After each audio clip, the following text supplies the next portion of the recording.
But one day, it's not a matter of if anymore, it's the matter of when. When they release something like an A7S III in an A7C body, oh, it would be heaven. I cannot believe I said that back in May 2021, because we will have an A7S III in an A7C body. Introducing the new ZV-E1!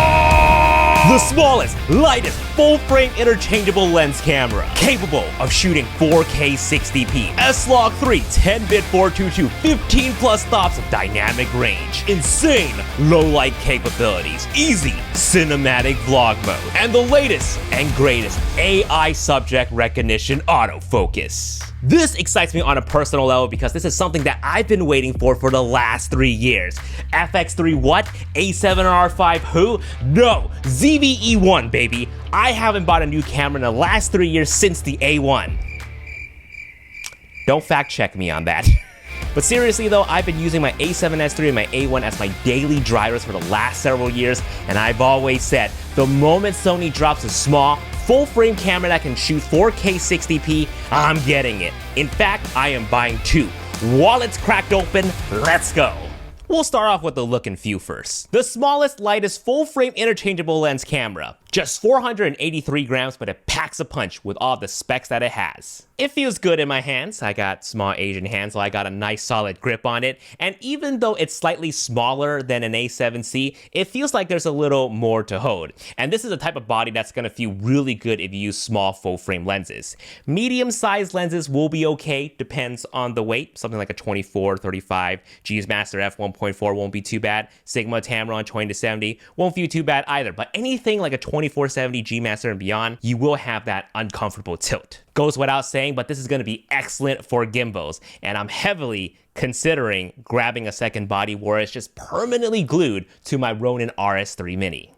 Okay, moving on to the physical operations. The wheels, they're fine. The buttons, they're okay, they're clicky. Not the sponginess that we're used to on the new higher-end A7 bodies, but it's fine. This is now the 2020's entry-level full-frame camera. Now, a couple of critiques that I have is, one, I am still not a fan of the zoom rocker built onto the ZV interchangeable lens camera. There were so many instances where I would accidentally nudge it and it would clear image zoom, and I wouldn't realize my framing was cropped until it was too late. Out of the box, clear image zoom is selected by default, so it would zoom with any lens, even if it's not a power zoom lens. To avoid this issue, I had to set the zoom to optical zoom only. And second, probably my biggest critique, I do not like the placement of the record button. In the last few iterations of their cameras, the record button is on the far right, but on the ZV-E1, the far right button is C1, which by default is background defocus. There were so many instances that I thought I ended recording, but it turns out I just triggered the defocus. You can blame my own personal muscle memory for that, but just a heads up for fellow veteran alpha users. Of course, both buttons can be reprogrammed so I can flip them if that's something that I want to end up doing when I buy my own ZV-E1s.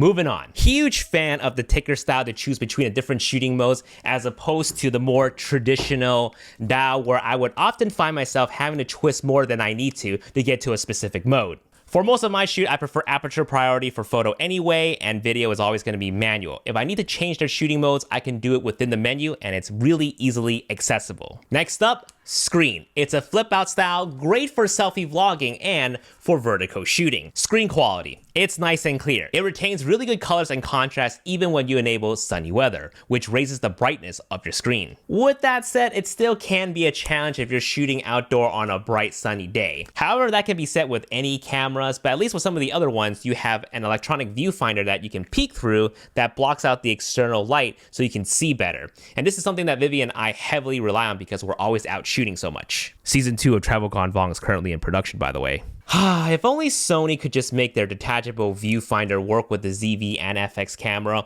or at least make a new one that's compatible. Now, of course, the caveat to this potential solution means you would lose out on a Hotshoe slot for a mic, so I can see how this can get messy very quickly. Moving on to inputs and outputs. The port doors are similar to the A7C. Bounce hinge style. Not flimsy whatsoever, but the placement of the IOs are shuffled around a bit. The mic jack is still at the top, but right next to it is the USB-C port for charging, PC connection, or webcam.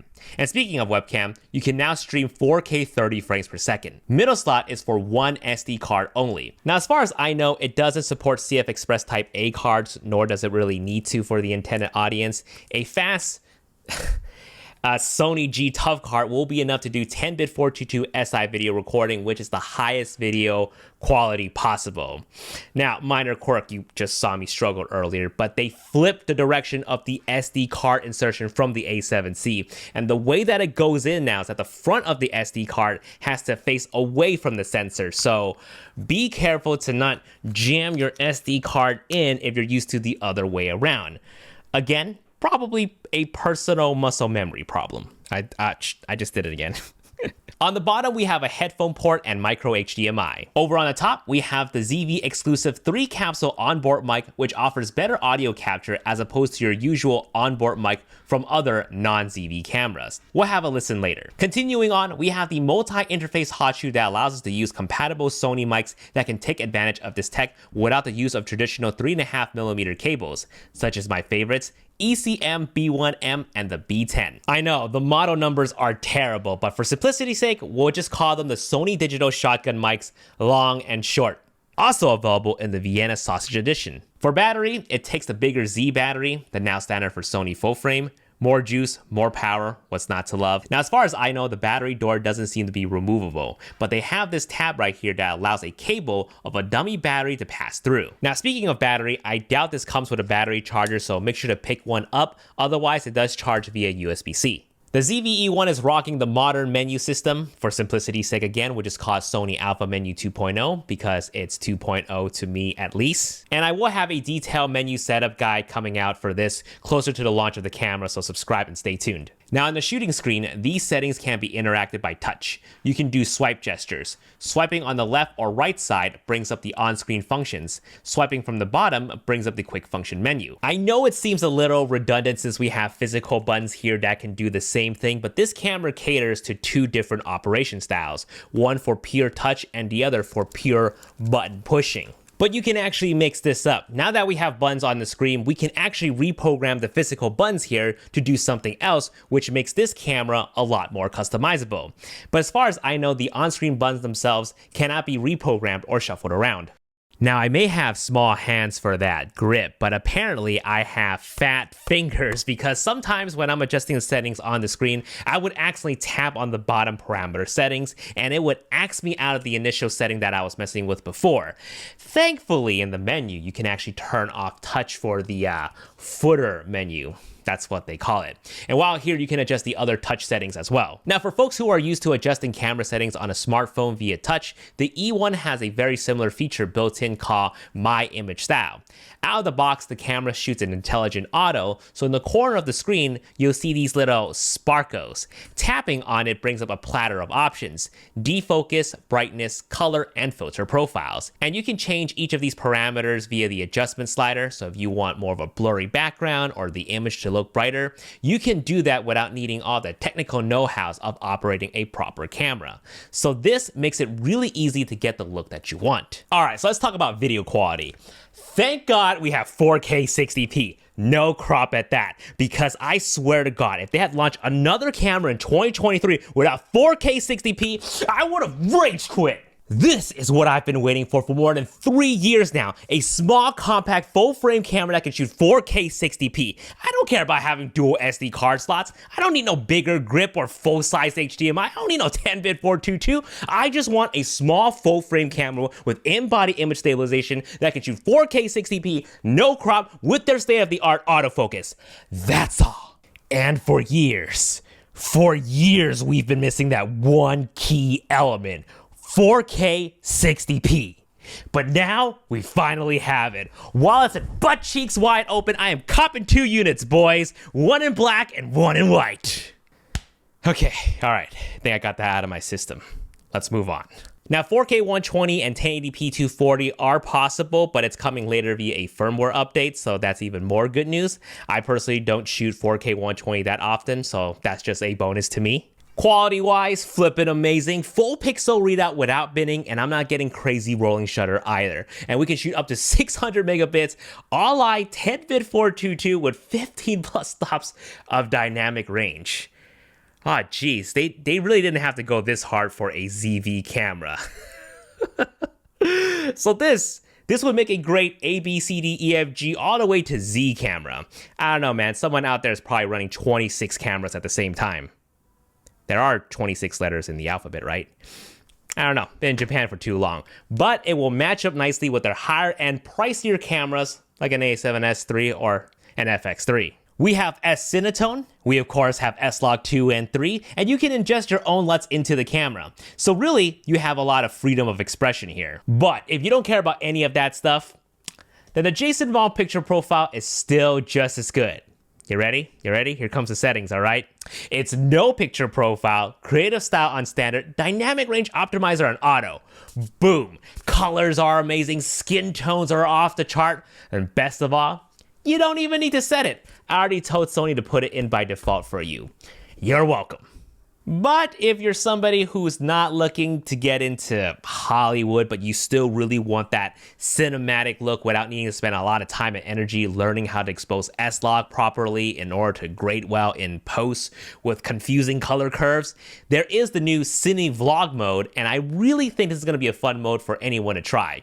I had a blast playing with it, and the results that I got were pretty good, all right? Basically, you get the 235:1 wide cine aspect ratio with black bars baked into the frame. Because, you know, adding black bars to anything will automatically make anything look cinematic. It automatically locks you in 24p, which is movie standard frame rate. And if you want to shoot in slow motion, you can switch over to S&Q and it will shoot 60p and automatically slows it down to 24. But bear in mind though, S&Q mode does not record any audio. And in this mode, you have different looks and moods that mimic certain color grades. S-Cinetone, cinematic colors found in their cinema cameras. Clean, with a refreshing look. Chic, for a more profound look. Fresh, for that colorful, saturated look. And Mono, black and white. And hey, I'm not gonna lie, it actually looks really good. You're gonna get some really good results, so try it out and have fun with it. That is if you're not a cinema snob.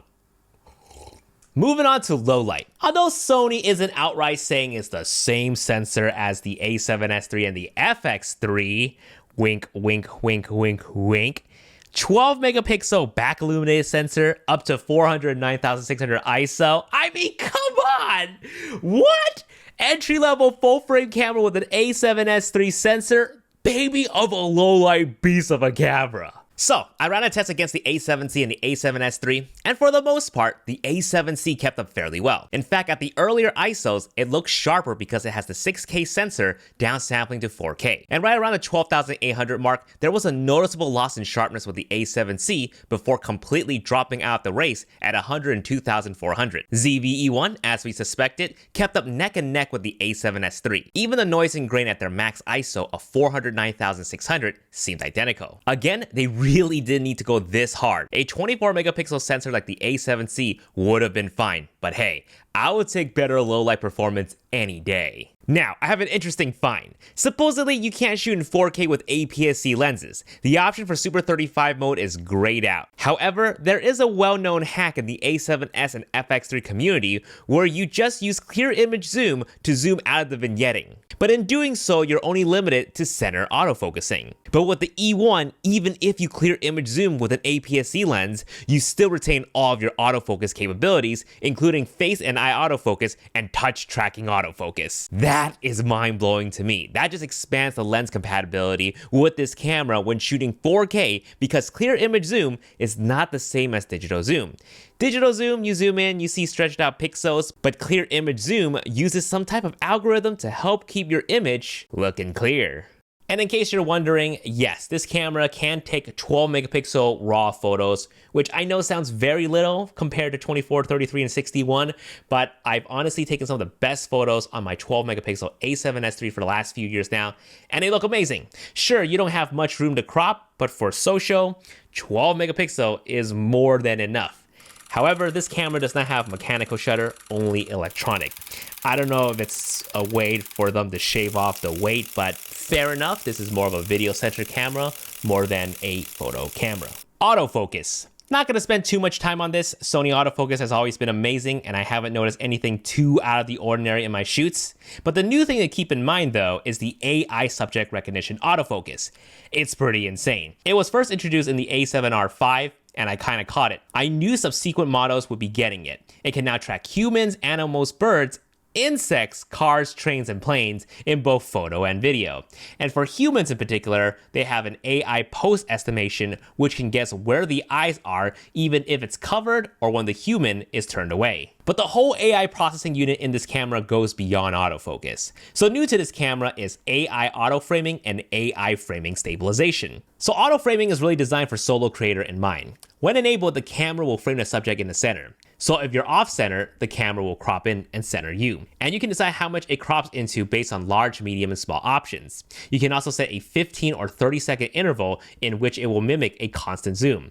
It's a great way to add a bit of production value for beginners if they don't want to do the keyframing in editing. So I tried it. I think it's okay, but also because it's not really my style. I do notice it followed my head movement a little too much, but that could be another me problem, another personal problem. I had it in large crop and the tracking speed on the fastest, so it was tracking a little too intensely. However, if you use an external monitor recorder like an Atomos, what you can do is record simultaneously. One file to the card of your camera with the auto framing and the other uncropped, clean wide shot on the external recorder. But if you are a beginner, I doubt you would invest in a $500 Atomos monitor just to be able to do something like that. But hey, if you're a professional, some big brain thinking for you. Quality-wise, I believe it utilizes clear image zoom, which retains as much quality as possible. So even if you're using auto framing in 1080p, it won't look too shabby. Now, before we get into framing stabilizer, we have to talk about dynamic active mode first. So most modern Sony full-frame cameras have in-body image stabilization with two options in the menu, standard and active stabilization. Active crops in about 10% to give you more stable results. Now we have one step above that, dynamic active, which combines active and electronic image stabilization.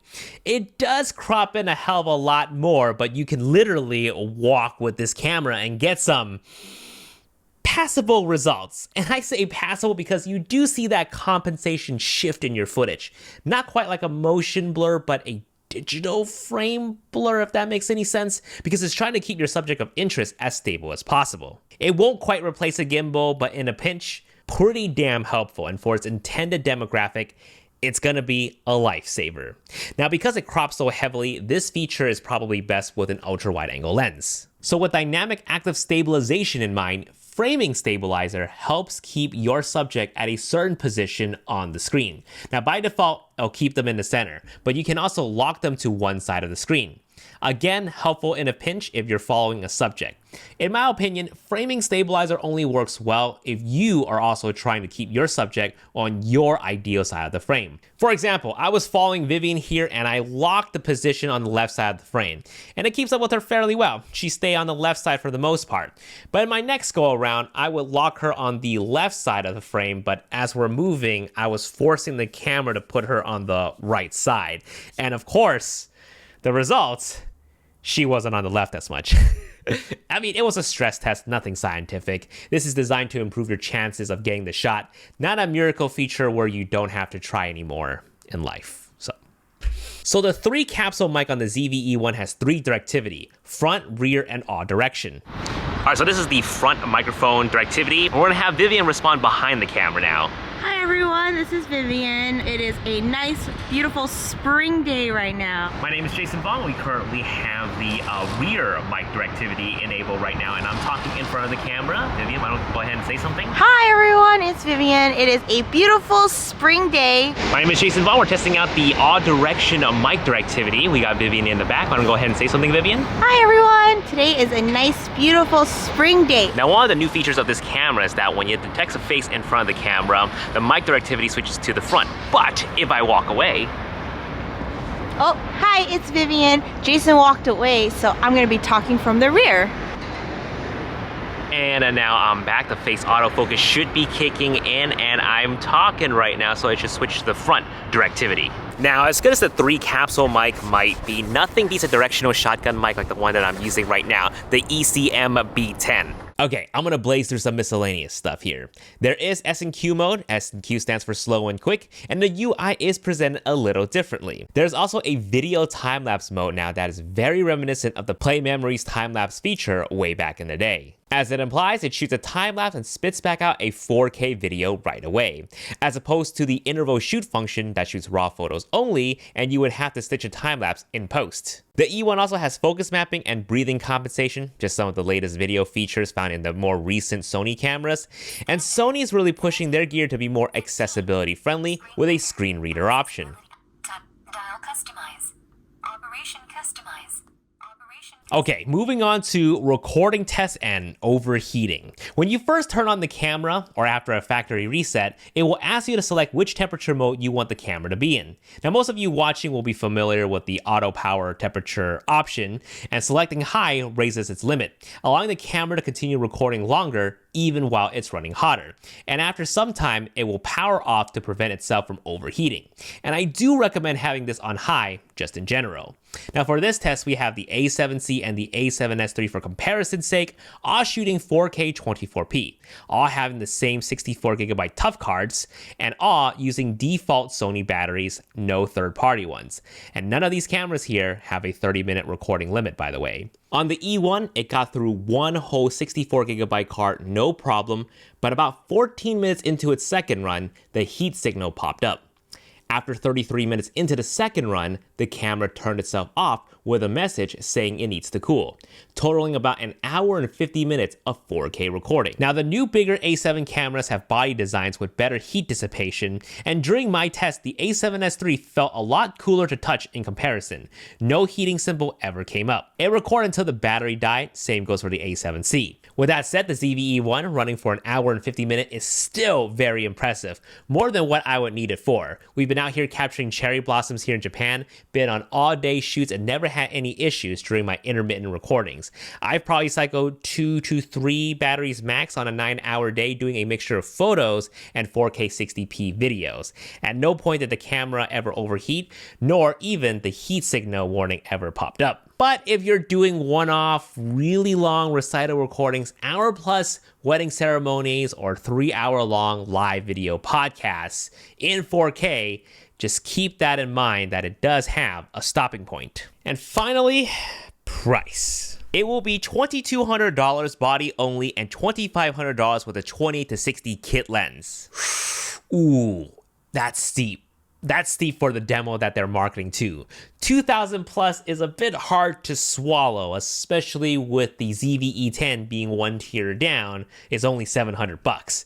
At this point, I would tell the budget shooters to wait for a ZV-E10 Mark II, something like that. It'll likely have a lot of the same features, but just with an APS-C sensor, and it's not gonna be that bad. However, if you have the pocket for it, this will last you for a while. But for alpha veterans, this is a steal, dude. We're getting a baby A7S III for $2,000. Get out of here. Uncropped 4K 60p, world's lightest, smallest full-frame interchangeable lens camera, same video capability as the higher tier alpha cameras. Let's go, man. Hype, hype, hype, hype, hype, hype, hype, hype, hype. I am not even kidding. I will be pre-ordering 2 amazing cameras for travel. The only alpha hybrid camera I'll be bringing along with these cameras will be my Sony A1. Done deal, folks. Done deal. Let's go.